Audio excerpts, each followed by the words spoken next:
31, 6, 2, 12, 170. Mä oon Henna Mäkinen, mä oon 31 vuotta. Mä oon Havkon Tilit Oy toimitusjohtaja ja koulutukseltani KTM. Mä päädyin nykyiseen työhöni sitä kautta, että meidän äiti perusti tilitoimiston, johon mä vannoin aina, että mä en mene töihin. No sinne mä nyt sitten kuitenkin päädyin ja tää on ollut niinku siistein valinta ikinä. Koulussa meni 6 vuotta. Kävin ensin ammattikorkeakoulussa, luin BBA:n englanniksi rahoituksesta ja sitten sen jälkeen jatkoin Helsingin kauppakorkeakoulussa maisteritutkinnon ja sitten kävin suorittamassa vielä sen KLT-tutkinnon, jotta sitten on ihan kirjanpidostakin näyttöä.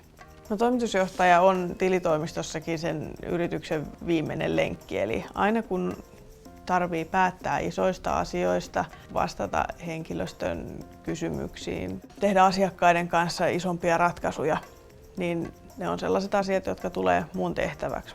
Mä oon töissä sekä meidän asiakkailla että mun työntekijöillä ja sit heidän tarpeidensa mukaan se päivän rutiini aina muodostuu. Aika harvoin tarvii pyöritellä peukaloa. Tämä on ainoa firma, johon mulla on ikinä ollut työsuhde, 12 vuotta ainakin. Mulla on pari asiakasta itsellä. Mun ensimmäinen asiakaskeissi, jossa mä tein tarjouksen ja kävin neuvottelut asiakkaan kanssa siitä, että minkälaista ratkaisua he tarvitsevat. Ja sitten kun se päätyi niin hienosti, että tämä asiakkuus meille oikeasti tuli ja asiakas oli Doodsonit.